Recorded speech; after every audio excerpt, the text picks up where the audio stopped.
Welcome to the Movie Vault. I'm Ben Stanhope. And I'm Zach Leawold. And I'm Samuel George. And today we are talking about the 2013 Alien horror, not quite horror. It's a little scary though if you actually live there. Movie Pacific Rim. Yes. Woo! We do live in the same world as Pacific Rim. There is To fight monsters, we created monsters of our own. Oh man. That's very analogous to our day, but we won't get into that. But yeah. Yeah. Actually, there's a lot of deep analogies here that we can really dig into. I'm just kidding. But although wait, sorry, but it is kind of in our day because this movie takes place in 2020 or 2017. So the main events take place in 2025, but it all starts in the year 2013. Yes, just like everything which now. Technically, could put it in the genre of alternate history if you think about it. yeah, But alternate future back then. Yes, more or less. Okay. alternate history. Where have we heard that before? Quentin Tarantino. Oh, great. Oh no, that's revisionist history. I'm sorry, that's a different genre. Well, the guy who directed this is actually maybe not quite on the same tier as Tarantino, but he's close. Guillermo del Toro took on this movie. I believe he took this movie because another movie he wanted to make fell through, and he knew the guy who wrote the movie. I think that's what I read. And it has a 72% on Rotten Tomatoes. It was distributed by Warner Brothers, so you can blame them for this movie if you don't like it. And it stars Charlie Hunnam of King Arthur: Legend of the Sword, Idris Elba of Hobbs and Shaw, That's the movie you chose for him. Rinko Kikuchi of Babel, I think. Charlie Day of It's Always Sunny in Philadelphia. Yes, that Charlie Day. Ron Perlman from Drive and Hellboy. Robert Krasinski from Captain Marvel. And Max Martini from Saving Private Ryan. Okay, the fact that you mentioned Captain Marvel just... I know. The worst Marvel movie. But that might be one of his other best movies out That's there. what I mean. I just picked... Well, it is a random process of King Arthur: Legend of the Sword. I mean, I hope he's been in a better movie than that probably was. And then Hobbs and Shaw for Idris Elba. That was just... A joke, yeah. He's been Hobbs and Shaw was pretty good. I mean, it was pretty entertaining. Idris Elba's a top tier actor. Definitely fits in this. I would consider Hobbs and Shaw in the same genre as this movie. Like really super over the top action. But it's not a buddy cop Yeah, thing. this movie is maybe a little bit more serious than Hobbs and Shaw. It's more of a love kind of thing. Yeah. So I'll quickly summarize the plot. Some guy on IMDb wrote this, so hopefully it's pretty good. For years, Earth is repeatedly attacked by giant monsters called kaiju that emerge from a portal beneath the Pacific Ocean. The only defense is the Jaeger program, massive complex robots that require pairs of neural link pilots. However, as each kaiju attack becomes more and more powerful and frequent, humanity must change its tactics. To that end, former Jaeger pilot Raleigh Bennett is reactivated as part of a desperate plan to destroy the portal. As Raleigh strives to heal his inner scars and help his new partner conquer hers, an intrepid scientist, Charlie Day, discovers a way to link to the kaiju's mind to learn about them. Unfortunately, that proves a mixed blessing as vital information of both sides is inadvertently shared and the stakes rise for a final battle. Dun dun dun. Does it say Bennett in the review? It's Beckett. Yeah, it's You're Beckett. Right. Sorry, my bad. I was going to say. I'm reading like with this thing in front of my eyes. It's okay. It's called a pupil. So yeah, the main characters, the main players here, Raleigh Beckett, played by Charlie Hunnam.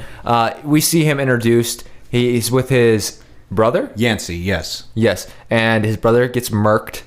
Does that mean die? Specifically ripped out of the cockpit of his Jaeger by Do they call it murked in the movie? No, I don't think so. Called Knifehead. Knifehead is the kaiju. Okay, Yes. I didn't know that. Category 3 kaiju. Okay, so they rate them like earthquakes, kind of. Yeah, more or less. Or is the hurricanes also? Yeah, rated it's that way? really more hurricanes than it is. Okay, that makes sense. And 'cause they're coming out of tornadoes. the ocean. Yeah. Yeah. So that's kind of an influential part. Does he get stranded like in Alaska and then or somewhere around there? Yeah, Gypsy Danger, that's the Jaeger. Okay. Crashes in Alaska. I think Anchorage, Okay. somewhere on Anchorage, Alaska, which is where it was stationed at the time. And then afterwards the program starts to go downhill more or less. I don't know. And he's building a wall because their next Yeah. strategy is to build walls around the Yeah. continents, which is kind of funny in light of some political things. wall. But also, why? This is something that I talked about with Ben at the beginning of the movie. We watched it together. Why wouldn't they just build a wall around the portals? Yeah. Well, that is actually explained. That's a good point, but that's actually later on explained in the movie. In the movie, okay. What is their explanation? So not around the portals, but why that wouldn't work. Okay. Okay. Why that would not work at all. Okay. No. But why wouldn't it work? That's my. I'm just wondering. So spoilers. Yeah. Yeah. Go ahead. Spoil away. Okay. We never So- have non-spoiler segments. Okay, so this is explained when Charlie Day, Newt, the scientist's name is Newt, he actually drifts with the kaiju. And this is actually one of the things I like about this movie because on the outside, yes, it is giant robots fighting giant monsters, like something out of an anime. But the twist on it is interesting. It's an interesting concept because when Newt drifts with the kaiju, he sees like this sequence of memories, and when he sees the memories, he realizes that this isn't just like your average beast. That's what they thought it was, something like Godzilla where it's following natural instincts, but that's not what it is.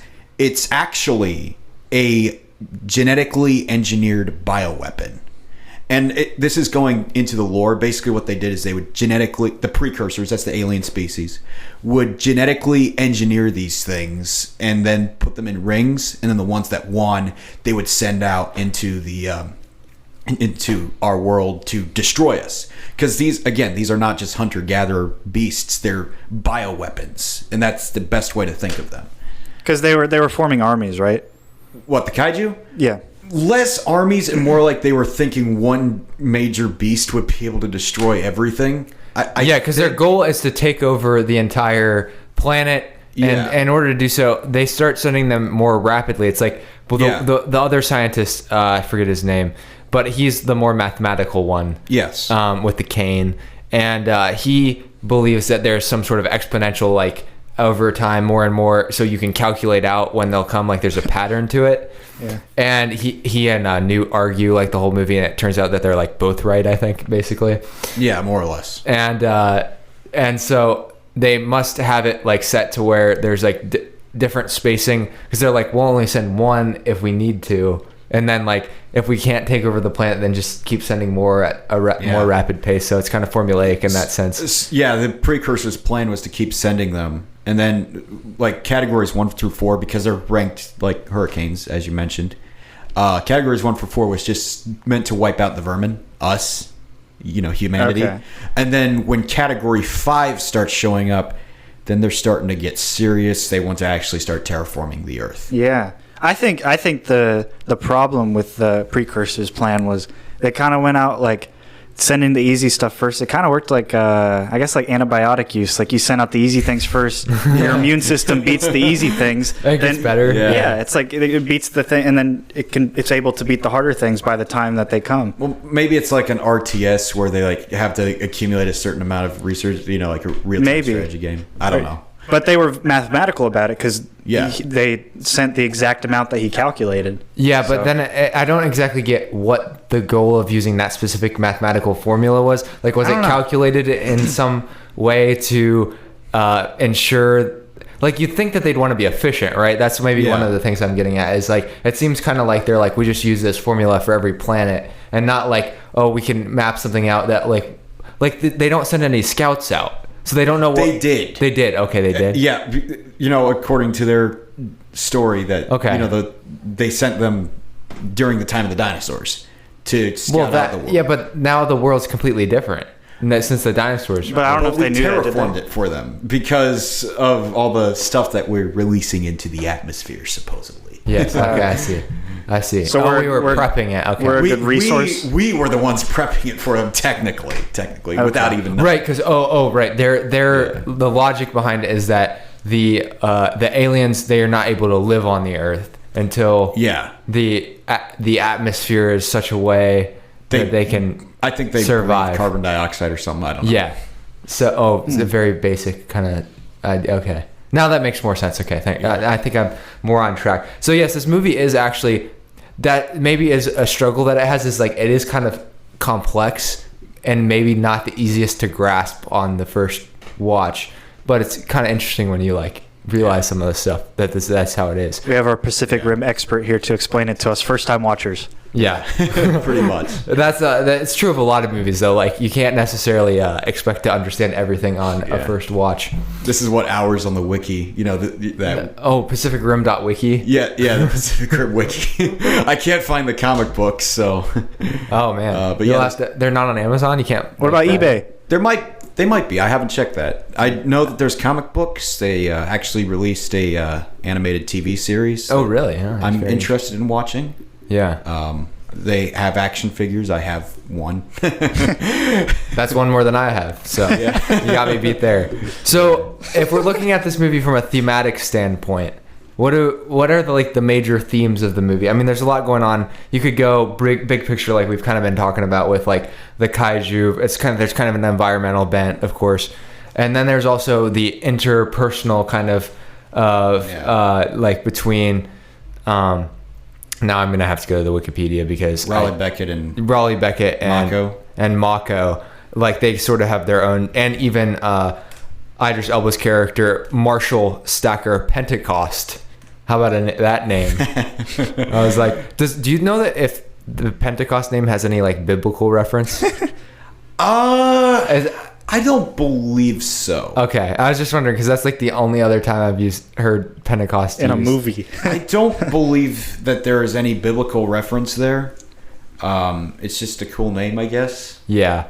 So essentially, what we have here is we have Idris Elba is this, or Pentecost is this father figure over Mako, so he's protective of her. Yes. And she believes in herself that she can help Raleigh, in terms of being the co-pilot, which they need in order to harness the power of the Gypsy robot. Danger, But they have to be in each other's mind. They have to do this neural linking thing. The drift, yeah. The drift, which is like, I don't exactly know how it works. You might be able to describe this better, but describe like the drift. So the idea behind the drift is, so when the whole thing started, when they started building Jaegers, they found out that just having one pilot was too much because it's a massive machine. And having one pilot controlling it was just way too much strain for the pilot, and that becomes a plot point later in the movie. So what they did is they developed this system that took two pilots. You know how our brain has a right hemisphere and a left hemisphere. So that's basically what they replicated there. So they're like, and it's quite literal. I mean, they pilot in the head, and so they are the brain of basically a human-like huge robot. So exactly, it's like an extremely literal representation of like how the brain works. So the drift is actually according to the lore, because they might be working on this, but I don't know for sure. But according to the lore, the drift was originally designed by DARPA as a fighter pilot thing. But basically what the idea is it connects the two brains of the pilots together. So that way you know what what your co-pilot's thinking, and they know what you're thinking. So that way basically you can put your heads together and therefore coordinate your movements and be more effective in the fight. Because the Jaeger is only as good as its pilots are going to be. Right. Okay. Does the pilot in the right hemisphere control the left part of the body? Or are they in sync? No, because technically one person can pilot a Jaeger. It would just destroy your nervous system. It's not. I don't think it's quite. It's not. So it's not literal in the sense that they're like it actually works like your brain. Because when you see them move, they're like moving in sync, like in the brain. So I guess in that sense, it's not. It's not like they're like representing, what is it? The corpus callosum, the dividing point of the brain. Yeah, where it crosses. Yeah. It's not exactly like that as much as it is like they're like, they need both of the brains and the bodies to harness the power. And so then they're like one brain. It's kind of like, that's why they can see each other's like memories and stuff.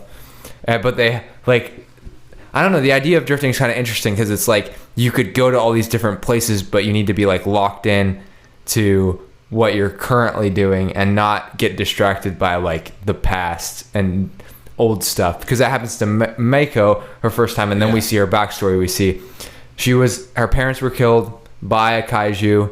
What's the kaiju's name? Do you know? The kaiju in that one? Yeah, and that's it's actually got a really weird name. It's like Onibaba or something like that, something Japanese. Okay. But you mean the giant crab, right? I believe so. Yeah, Yes. yeah. Yes. And then we see that eventually that Marshall Pentecost is the one that saves her, and he's piloting Coyote Tango on his own, right? Yeah. And so we find out that I never noticed that. The only person who has piloted solo is Raleigh. So and that was like mostly because his brother died, and he was kind of forced into it. I think the story behind Marshall Pentecost piloting Coyote Tango, that's the robot he's piloting.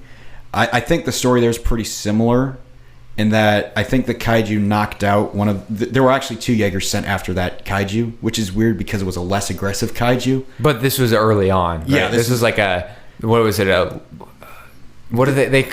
a first generation. Yes, it was a first generation Jaeger. Yeah. Which they were more worried about getting these things out in the field and less worried about things like radiation shielding when they're nuclear powered. So that made the effects of piloting one solo a lot worse. And I don't remember how his pilot died, but I think his co-pilot either passed out or died, and he was forced to fight it solo for 3 hours, and he got cancer from it, I guess. Yeah, that was another plot point, which is I wasn't sure how that was going to come out, because he's like constantly taking something, and then he's bleeding out of his nose. And then you see in another scene, is it Mako? How do you pronounce Mako? It's pronounced Mako. Mako, okay, it's good. You got that sorted out. Yeah. Is she bleeding out her nose? No, okay. She's not. It's not her. I could have sworn there's another. No, there was the Newton bleeds after he Neuralinked. Oh, okay, after he which that threw me off, because I was like, wait a second, did Idris Elba Neuralink? Yeah, did he Neuralink? Because they both had, I don't know, they both had bleeding noses. Yeah, that's the neural handshake does that. Right. So it's just the neural handshake. It's not that he did it with an alien per se. Yeah, well, technically yes, but actually no. Yeah, no, I get what you're saying. I get what you're saying. My mind's processing. This is the most complex part of the movie, you know? Yeah, well, because it's the most. It's the Deus Ex Machina, more or less. Yeah, it's the most made up part. It's the most invented part. So in order to make the logic make sense, like you kind of have to use some tricks. Yeah, I mean, giant robots. It's because he's merging with an Neuralinking with an alien, which would be much more powerful. The brain was much larger, which created more strain, I guess. Something like that. That's probably the idea. And so, instead of it being like, oh, they did the exact same thing, it's more like they both went under the same amount of stress. There was quite a big difference between merging brains with 2 humans and merging brains with a kaiju, which they play into in the next film. But we're talking about the original, the OG film here. So, yeah. The John Boyega-less movie. That's what I call it. Yeah. There you go. Yeah. So Del Toro apparently described this movie as like being simple in terms of like, I guess, the moral point, because it was supposed to be that way, and he was probably looking at it as more aesthetically interesting. So he didn't necessarily try to overcomplicate it with like it's not The Dark Knight. It doesn't have like deep philosophical plot points, but at the same time it has a lot of basic like, oh, you have to trust other people, and like Mako and Beckett, I guess they're love interest, right? As far as like, or was that never addressed fully? You see, I always saw it more as brother and sister. That's kind of weird that she looked at him shirtless and okay, like, never mind. She was looking at her brother real weird. That came out. No. I mean, I'm not. You're right. They never like acknowledged. I don't think they did. Like, I don't remember a point where there was a part where he says, "Hey, Mako, I've been thinking about the future," and she got a little nervous. So okay, so it's like hint, but it's not like, and that's okay. Like, I kind of like that they kind of left it like, oh, we don't need to go super deep into that. Yeah, no, I'm glad, because it's like such movie. an overused plot point in every single movie, so you expect it, and so anything that's like kind of different is nice. Yeah. Obviously there are some little elements that said there might have been a romantic interest there, but I always saw it as more brother and sister than anything. No, or they're just friends. They're just the brother peeping on the sister. Yeah. Well, I mean, he did have. I mean, huge the sister muscles. peeping on. He kind of looks like. Yeah, he was shredded. He kind of looked like like a ripoff of who was it that we thought he looked Brad like? Pitt? Brad Pitt ripoff. Yeah. I said with then, Mark Wahlberg's eyes. The Martini guy who played. There's another character who has a dad. Herc is Herc and Marshall Chuck. Hercules. Yeah, Marshall Hercules, and then Chuck, I believe, is his son. Yeah, Chuck Hansen. And Chuck is kind of the like arrogant, one Bit of a who's like jerk. always complaining about things, and they get in fights and stuff. And then Herc is the like more like he's seasoned and he kind of tries to get control over his son. But he reminded me of he was like a ripoff of Bryan Cranston. I saw Bryan Cranston. His dad. Yeah. Yes, I saw that too with his wrinkles. Yeah. Yes. So we got a lot of rip-off. Like they obviously wanted to cast these people, but they couldn't. So they put in the. And next Ron best. Perlman is a ripoff. Who's he a rip-off of? No, he's a ripoff of Will Ferrell. Will Ferrell. How Will Ferrell? Oh, his hair. Yes. Okay, I see it now. Who's this? Who's this? Will Ferrell from Talladega Nights. You mean the guy Step who Brothers? starred in Elf? Yes. That Will Ferrell. Okay. I think he's the prime, and the ripoff is Ron Perlman. Sorry, Ron. Sorry, I do not think anyone else could have played that role. Really? I don't know that I didn't think that Ron Perlman was that good. You mean as the cartel guy? Yeah. Hannibal Chow? Yeah. You didn't think he was that good? No. in that role? I thought he worked for it. I mean, thought he kind was of did. good. I didn't think Charlie Day was that good either, though. So I had my. I mean, granted, I could see other people playing the cartel boss, but Will Ferrell, really? Well, I don't think we were saying that. I want it to be Will Ferrell. Will Ferrell could play the cartel boss. No, he couldn't. Yeah, he could. He's He too. could.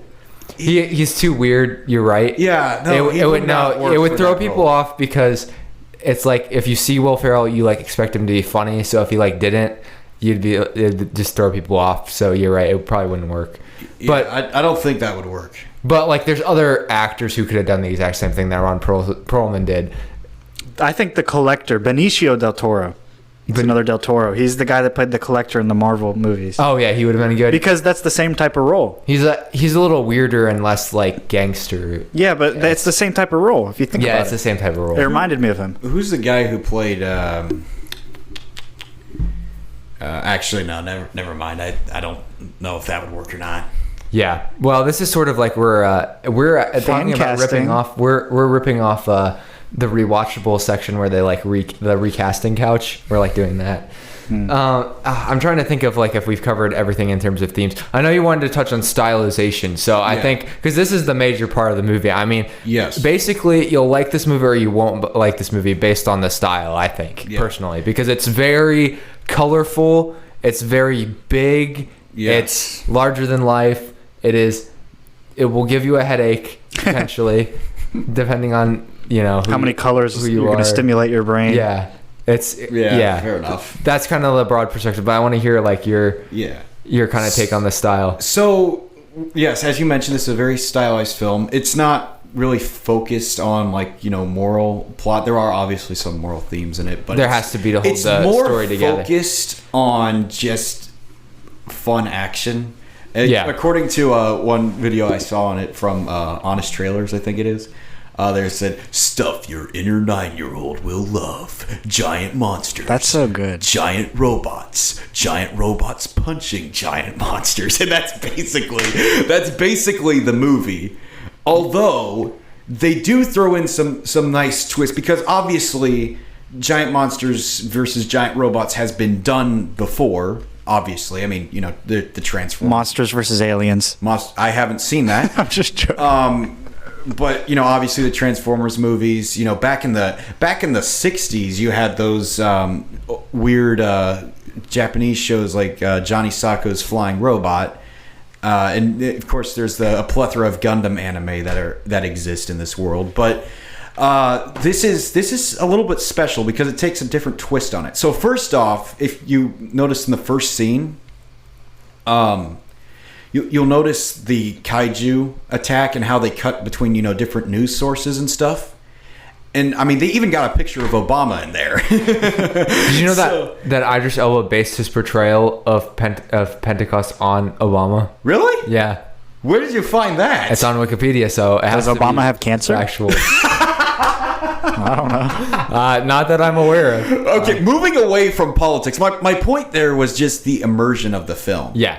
and just the overall immersion of the film, just how they made it look like this is what would really happen if giant monsters attacked, and it seemed feasible. You know, it seems feasible that this is what would happen. That's what I told Ben at the beginning of the movie. I said they were after they just started defeating the kaijus, they made them into like a meme or kind of a joke, like or they were like rock stars. They literally turned them into memes. They were like TikTok stars, you know. They Pretty were like much. they get interviewed on Gossip News or whatever. Right. I mean, yeah. But at the start of them, when they showed up, you know, the reaction that they showed seemed very realistic to how we would respond to a threat like this. Now, it kind of glossed over the whole, like, everyone put aside their differences and we all work together. Because, like, in Independence Day or in the movie Arrival, if you've seen that. I have seen that. A lot more emphasis is placed on the, like, everyone's skeptical of everyone else and they don't want to work together. Yeah. And, Well, like, that's kind of the whole point of some of those movies. I think skepticism would be thrown aside when you've got giant monsters That's true. that, as I mentioned, are engineered bioweapons, which I'll touch on a little bit more. That can literally survive several nuclear weapons. That first monster, Trespasser, that's the name of the kaiju. I know the names of the kaijus. Well, that's great because I don't know the names of the kaiju, so I'm glad that you do. So anyway, the Trespasser, that was the first one that ever breached. I think it destroyed 6 cities, as it said in the movie, and I think it took 6 tactical nukes to actually take it down, which is saying something. That's a lot too. How many nukes do we actually have? Like, if we have to use 6 nukes on every monster, and there starts to be so many monsters, like, and then they keep coming, and that's when you realize you need a new weapon. You know. Yeah. So, and I love how they made that, you know, so immersive, because they made it look like this is what would really happen. They memorialized the attack. They, you know, then they just mourned our dead. And they show you all the news clips, which just fills in the immersion side of it. Yeah, true. So, and those monsters are terrifying. You know, they're pretty freaky. But anyways, the other thing I loved, really, when we're touching on stylization, I just want to talk about, like, my favorite aspect of the film, which is the Jaegers. Just for reference, Jaeger is German for hunter, which is why it's called the Jaeger program, because they're designed to hunt these giant monsters, kaiju, which is Japanese for giant beast. Both those terms existed before the movie. So there's a quote from the movie that I really like. It's Beckett narrating, and he says, "There are things you can't fight. Acts of God. You see a hurricane coming, you have to get out of the way. But when you're in a Jaeger, suddenly you can fight the hurricane and you can win." That's good. That was very good. Yeah, well, I had to check it out. But anyways, they portray that so well with these robots. It's not like in Transformers where they're just jumping around and they're just, you know, to the point where, okay, could something that large really move that fast? There's something I love about the robots, and it's that they're so, like, they move like machines. Yeah. The animators deserved, like, best effects, special effects, I'm sure, because these things didn't move like humans. They moved like machines. You know, they weren't just jumping around like Optimus Prime or fighting Megatron or whatever. They moved like, you know, they like had machines. slow, deliberate movements because they couldn't move any faster than And they every were time moving. they laid a blow, you could, like, feel that. You could feel the bass. You know what I'm saying? On the speakers, it was something. You know, they felt mechanical. They acted like robots, and that was one of my complaints about the second film. But again, we're talking about the OG film, and again, going into the robots, I mean, they're stylized in such a way. Like the original, like the first robot you see is Gypsy Danger. With that, you know, whole suit up sequence, which is just awesome in itself. So if you look at it, it has like this dark navy blue color. It has like some sort of quote unquote nose art on it somewhere. And the cool thing, it's designed to look like a World War II Navy fighter. Oh, really? Yeah, I did not know that. That was deliberate. That was deliberate. Another one of my favorites, Striker Eureka. That's the Australian one. It just looks really cool. Like, it looks like a military machine, and it has like those those missiles that it shoots out of its chest as a finisher. I thought that is one of the coolest things in the film. that scene where it's fighting that Category 4 is like that's really cool. What was the one with the Russians? Cherno Alpha, another one of my favorites. It was designed specifically to look like a Russian tank, which is just cool, you know. No, I remember looking at that one. I was like, that one's fat. It was designed to be big and heavy and, you know, land heavy blows. So, of course. And that one have 3 pilots in it? No. Yeah. The one that had 3 pilots in it was the Chinese one, Crimson Typhoon. Gotcha. Were their minds just not like strong enough for 2 people? No, they were I'm confused. they were triplets or something like that. Oh, really? So that makes it better. Their bond was strong, so they as 3, I guess. I don't know the story behind Crimson Typhoon. Well, I didn't know what the movie was insinuating there, but yeah. Yeah. But yeah, I love the stylization of the robots. I mean, Cherno Alpha looked like it came from Russia. It looked Russian. It did, yeah. They took their time in building the sets. They didn't just throw stuff together. Its head, that's actually where the reactor is, believe it or not. The con pod is in the chest of that one. And you can't escape it. Did you study the blueprints of these? I'm confused how you know all this. I spent a lot of time on the wiki. Okay, that's from the wiki. Yeah. I don't know what that is, but yeah. Yeah, just so you know that there's like a Star Wars wiki. Okay. There's a wiki for everything. There's a wiki for everything. Is that like a subreddit of Wikipedia or subreddit? More No, or less. I mean, I think it's just it's like a website that I think they're like .wikis.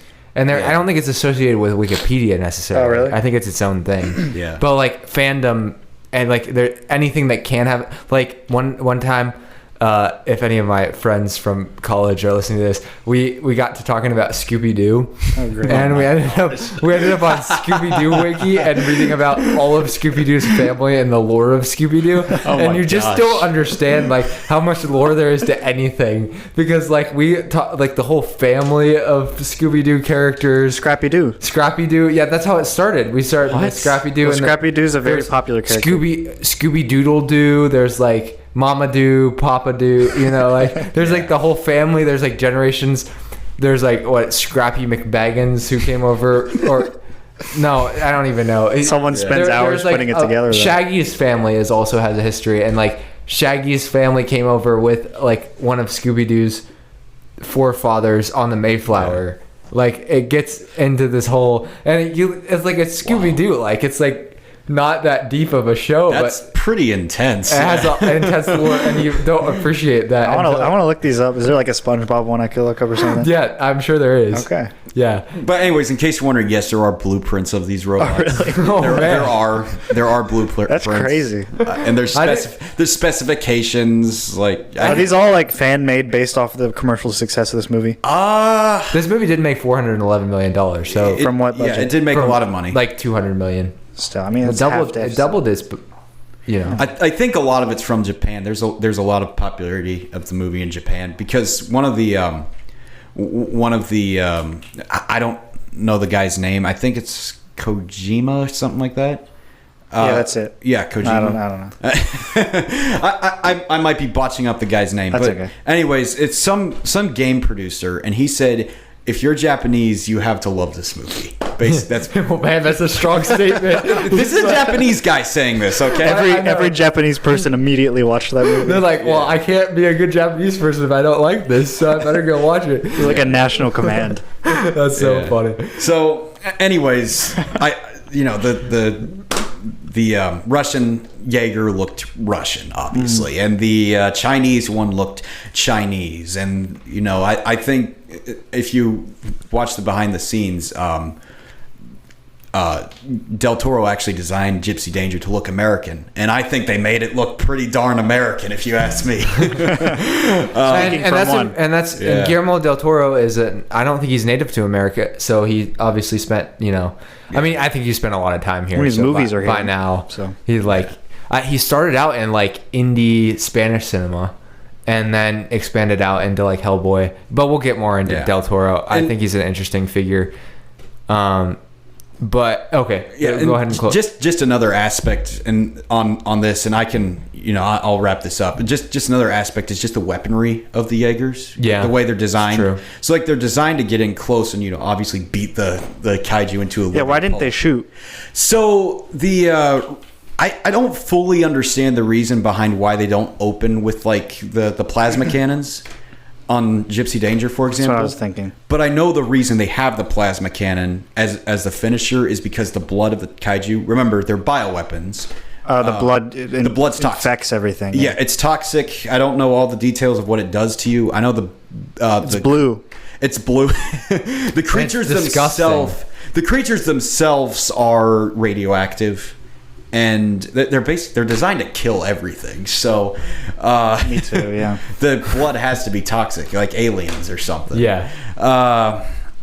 So the reason the plasma cannon was so important is because it would cauterize wounds, and because it's plasma superheated gas. So it would heal them. No, it would absolutely destroy their organs or whatever, but it would burn it up so that yeah. So it singed their cuts shut so they wouldn't bleed. so that they That's wouldn't smart, bleed I guess. everywhere. Yeah. Wow, that like a lot of this I'm realizing like they thought out this movie They like, thought a this lot out better. very well. It's like a laser surgery, Yeah, basically. just with cannons. The other thing, And with no regard for whether they actually saved the life of what they're performing the there's another surgery on. thing. It's like I don't know if you know how it should have ended on YouTube. Yes. They actually do this. They do this movie, and they point out how Gypsy Danger never uses the sword before this, and there's actually a reason for that. That sword is a last resort. As effective as it is, it's a last resort because, as you may have noticed, it's extremely messy. It's extremely messy, and it that would get the blood everywhere. Yeah, you can't do surgery with a sword. Exactly. Yeah. Yeah. So, anyways, that's just more on the stylization of the robots. They really thought. I do have to say that the understanding the stylization better does make me appreciate the film a little bit more, I think. Yeah. Overall. Yeah. That's kind of the feeling that I have. But I do want to bring this in while we have a moment, because you will not find a more useful movie to introduce our advertisement for this week, because we're obviously in Hedman Anglin Agency Studios right now, and they are known for saving people on money on auto, home, and business insurance. And guess what gets completely destroyed in this movie time and time again? And you're gonna need to have the best insurance you could possibly get.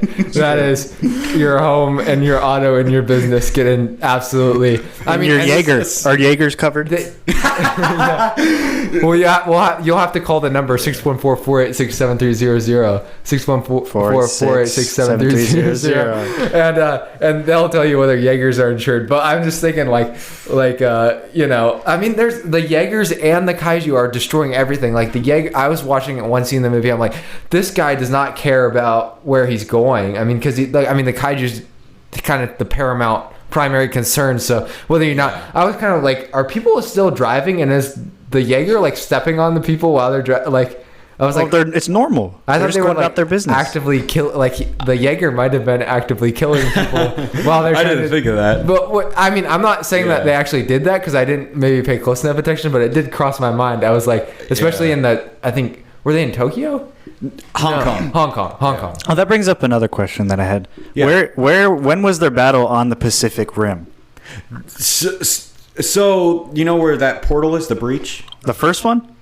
Like in the first, at the end of the movie. At the end, the final battle is in the Pacific Rim? Yes. Yeah, that was the final battle. Because that's the whole thing. So the Pacific Rim is that where the crest of the Earth? Yes, the portal between dimensions. And that's how earthquakes are caused. The fissure by between tectonic plates. Well, I didn't know that's where the portal was. I wasn't paying attention maybe at that part. Yeah, so that's why it's called Pacific Rim. Yeah. And then they're like, we have to go to the Pacific Rim. Remember that line? Movie title. We're a walking nuclear reactor. We can destroy the breach. Yes, a great finish. We actually get to see. I actually thought that one of the coolest stylized moments was when they went into the portal and you see the weird alien world. It was kind of trippy. I don't know. It was yeah, it was. I thought it was kind of cool, even if there was like so much CGI. I think I was overstimulated by the end of it. I was like, That's wait, true. I was like, there's so much craziness is going on in my head. It's hard to keep up. And then they went through that, and I was like, this is getting trippy. You know, this movie is kind of. I mean, it's overstimulating, like Everything Everywhere all at once, but it like doesn't have as complex of a plot. So True. Yeah. although there are a lot of complex ideas that like if you're interested enough you can look into. Well, apparently everything has more lore than we know. I know. Like, I think we should be looking into the wiki of every movie. Is kind of like what we're learning. We should. Drive.wiki. We should do a segment like creepy things to know about this. Like, what is the lore? Unnecessary things to know about this movie. Although I kind That of wasn't I referring to you. understood. I fully understood. Yeah. that. a lot of the things that you reference are actually necessary, which is maybe my biggest like Britta moment. Yeah. Britta moments with Britta.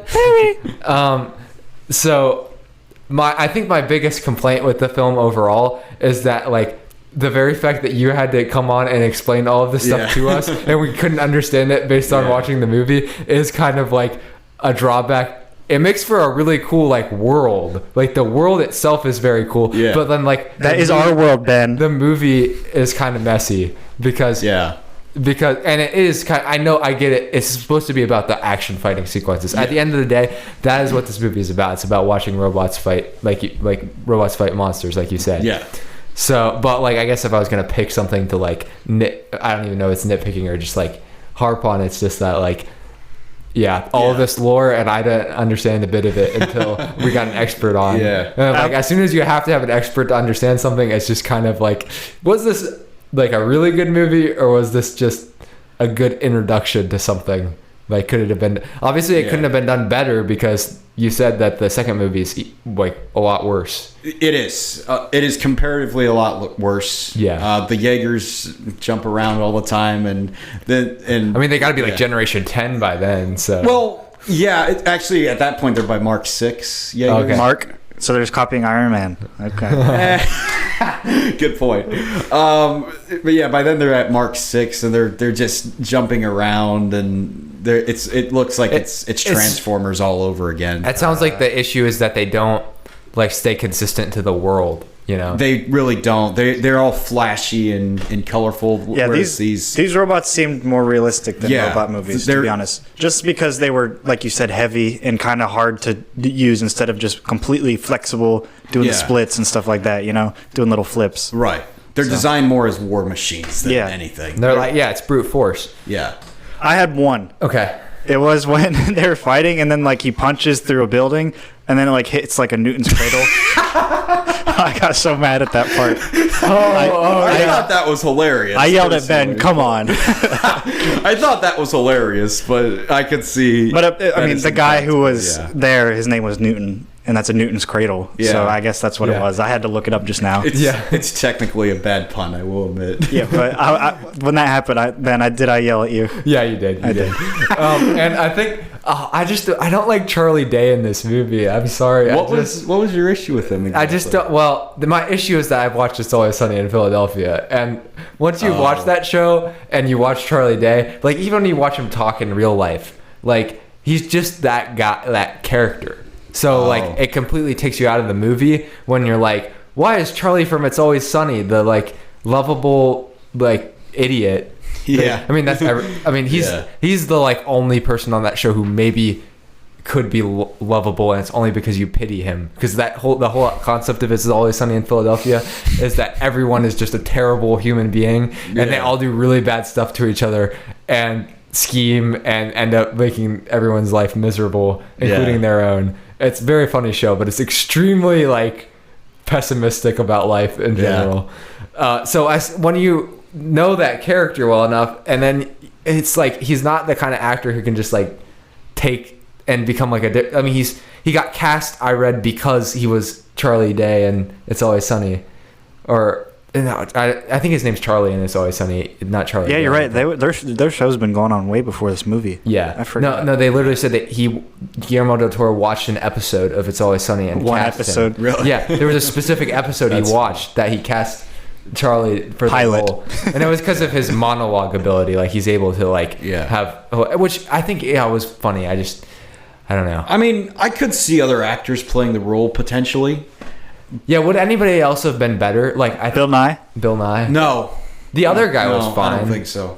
I don't know. This might be a weird hill to die on, though. I mean, at the same time, it's like cool to see Charlie Day. So I don't know. I'm kind And of something else. I'm kind of oscillating back and forth. I thought he was funny though. I mean, He is funny. No, he's funny. Like I love Yeah. that scene where he's like, and one day I'd like to see an actual kaiju alive and up close someday. And then Beckett turns around and like, trust me, you don't wanna.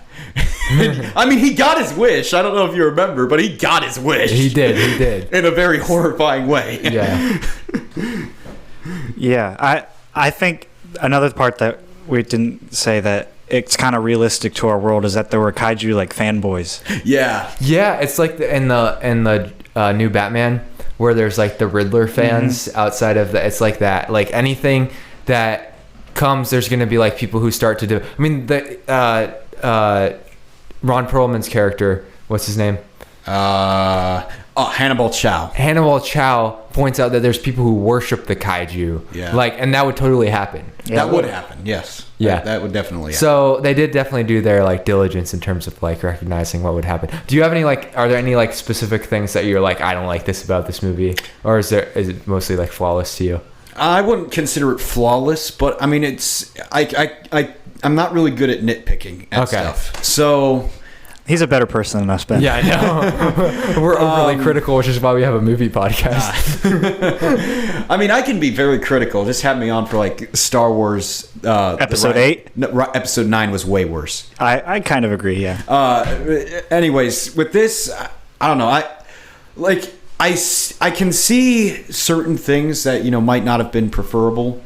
Like for example, you did mention there's like no moral message to it. Well, but then there again, there's- is, but it's not something that has been. It's not really supposed to have a moral message. It's supposed to be. I will read Fun. you while we're on this point because I read this quote in the article when they were going over the themes.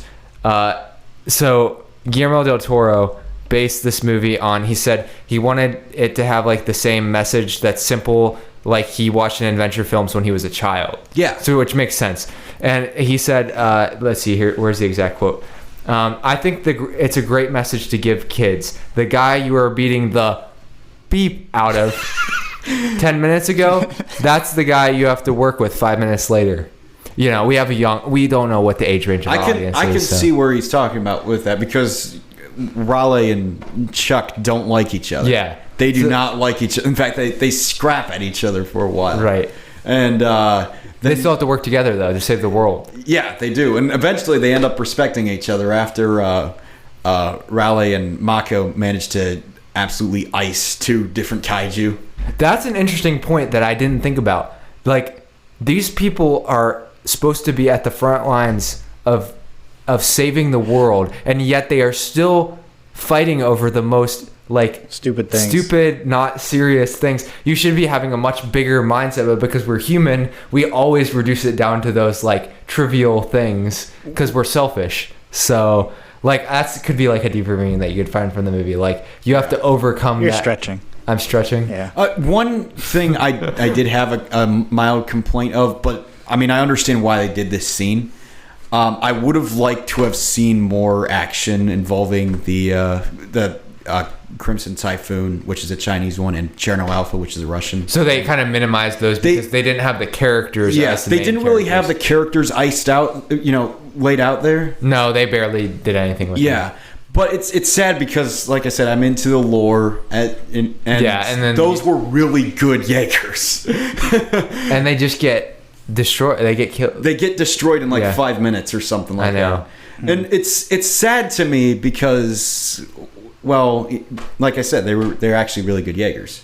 Right. But then again, the point of that scene was to show that they were underestimating the kaiju for one, and then 2 that they were adapting. Well, they didn't even know there was a third one until later. Well, the one guy did. He Yeah. knew that there was going to be a third What one. you mean the triple event at the final battle? Yeah.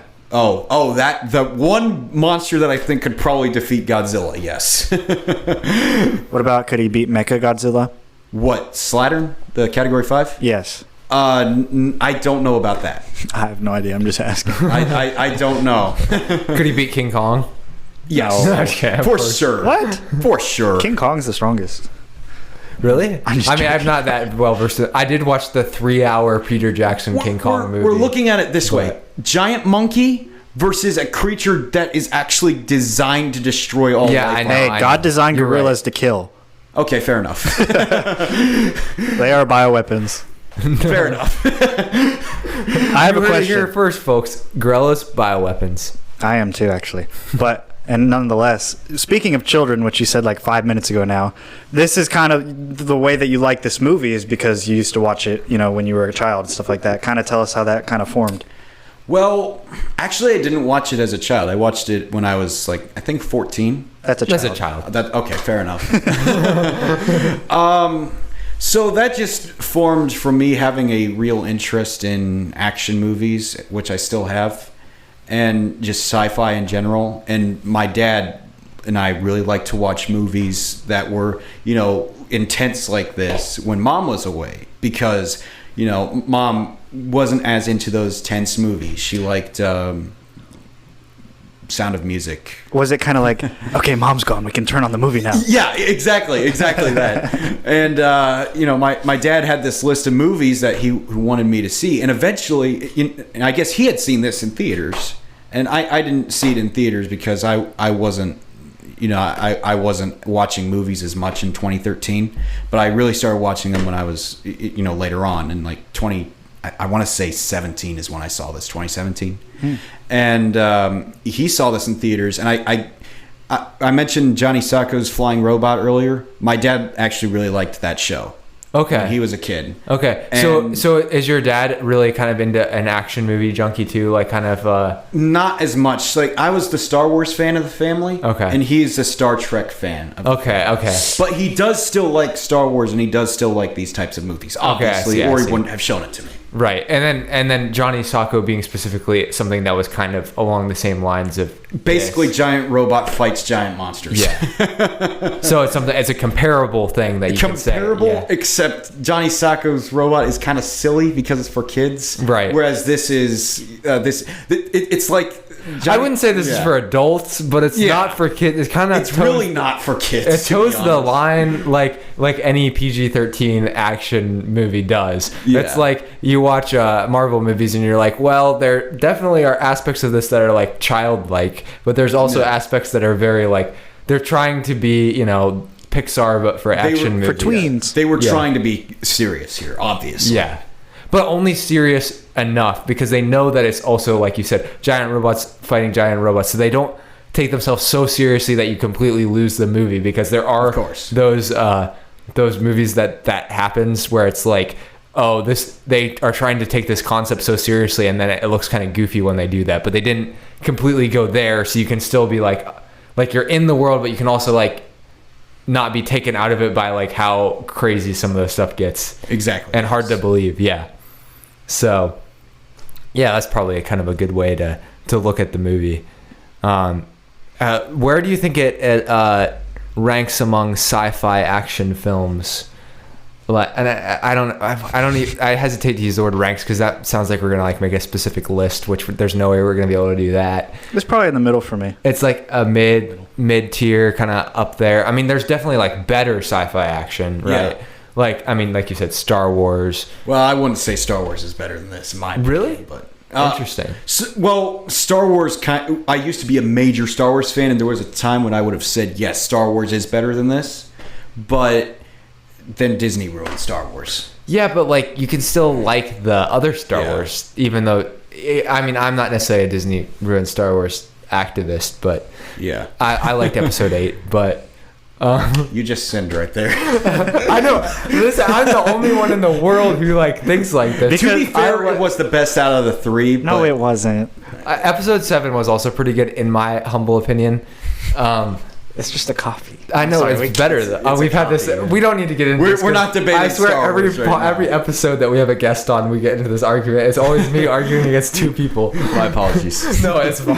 It's just hard to see your point of view, but I respect it, Ben. Yeah. Well, he doesn't, but he said he did, so I appreciate that. But like, I could see how you would like, especially if you're I mean, you said you like the Matrix. I think Matrix probably higher tier. Yeah, Matrix is You were high tier. Terminator. I haven't seen it, but I imagine that's higher. Yeah. And then like to me, like the like peak the thing is, it's not the peak sci-fi movies don't necessarily have action. Like Arrival to me is probably my favorite. Arrival is very good science fiction. One of the best science fiction is The Martian. Oh yeah, The Martian. Yeah. So but those aren't so much action. You know, they kind of lose a lot of the like. You know, The Matrix had like all the kung fu fights, and it was Keanu Reeves. Yeah, and Keanu Reeves and Carrie-Anne Moss and Lawrence Fishburne. It had all of the kind of lore. But then they made the other movies, you know. So it's kind of like there's give and take with everything. I think philosophically, like The Matrix is like way more intricate than Pacific Rim. Like, they get into a lot deeper themes. The plot's a lot more. But like I think you compare this to, like you said, Transformers, or like even some of Hobbs and Shaw. Hobbs and Shaw, or like I don't know. I might prefer Hobbs and Shaw over this, but they're not exactly the same movie. That's true. Or like even some of the MonsterVerse compared to this might be better than that's really a better comparison. Yeah, the MonsterVerse is probably a better comparison, and Transformers. Those are probably like if you were gonna make a like diagram of like closer things, and then like you have things that tie in but they're further away. I don't know how to describe that. Yeah, those would be like the closest things, you know, to it. Yeah, I don't know if that made any sense, but I have a picture in my head. I just can't describe it. Yeah. I can say this film definitely tops all of the MonsterVerse films by a lot. I mean, I love the MonsterVerse films, but this tops it. I never really got into them, mostly because I feel like I would only watch like the ones that people considered the best, because I just don't want to spend all my time watching like 4 of them. I think like the same. Well, those are like the MonsterVerse currently, but I'm kind of more talking about like broadly. Like there's been so many Godzilla movies, and like I watched the the Peter Jackson King Kong movie, which is like it's more of a drama really than even that's a good movie. Yeah, it's pretty good movie. Kind of a little bit too long, but it's pretty good.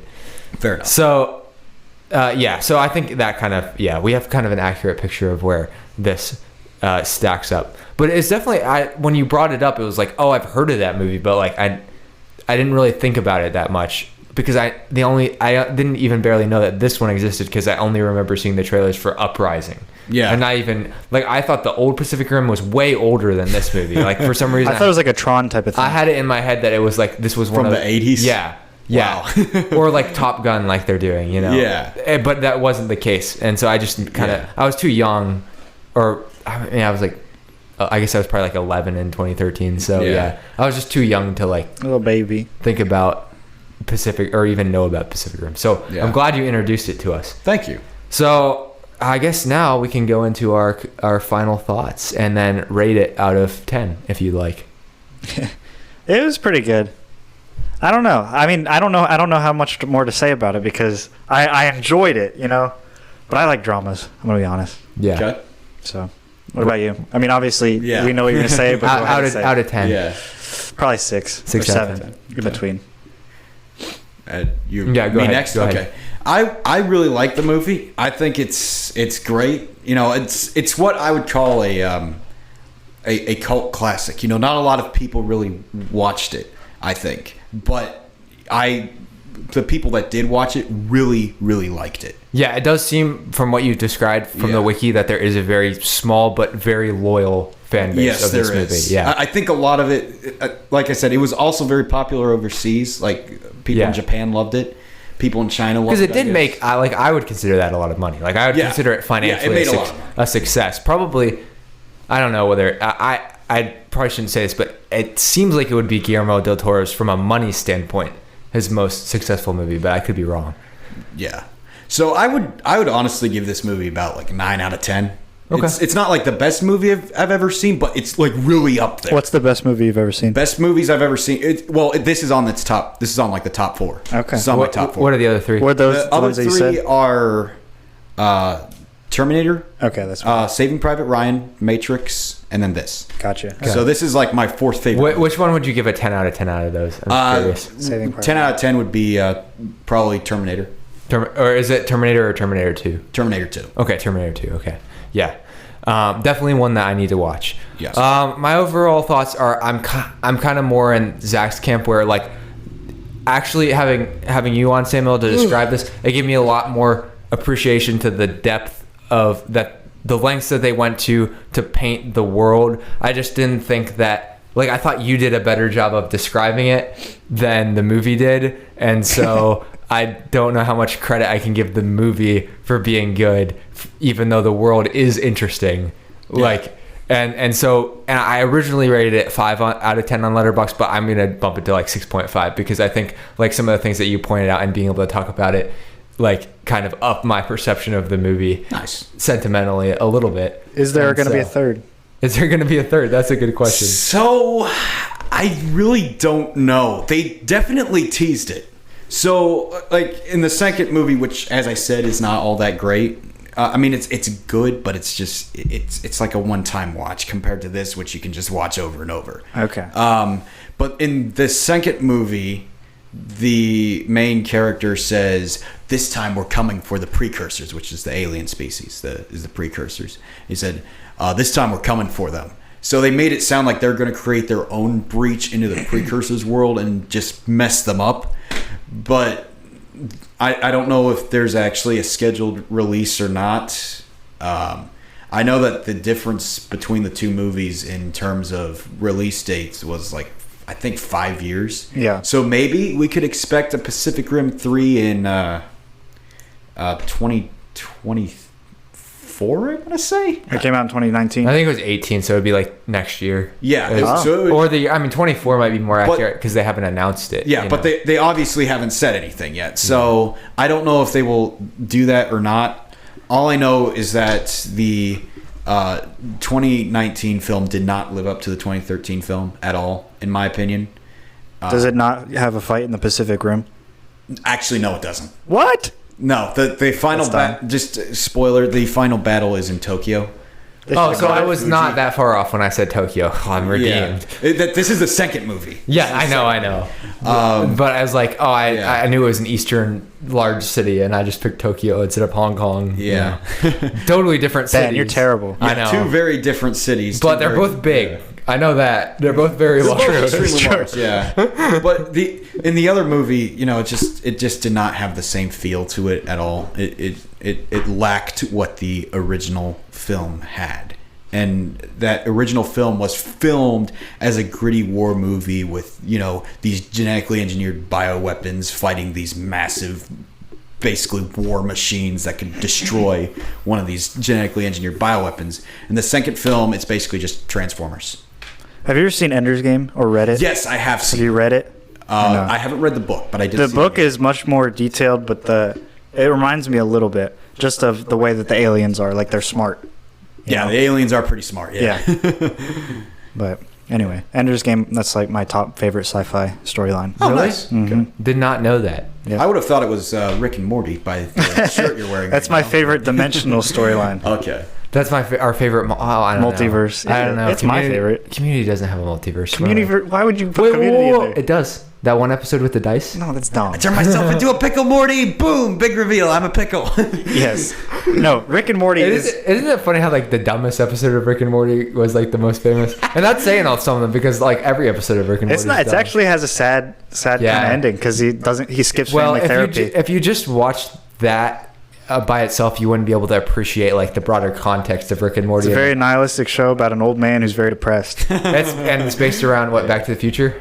It is, yeah. but they don't time travel to stray away from it. No, they just hop dimensions. Yeah. But no, Ender's Game, check it out. The movie's not as good, but yeah, read the book. It's good. Okay. All right, and with that, I think we're gonna close the vault. Sam, would you like to close the vault with any audible noise? It's just like a auditory representation of a vault that doesn't actually exist. 69 420. Of course.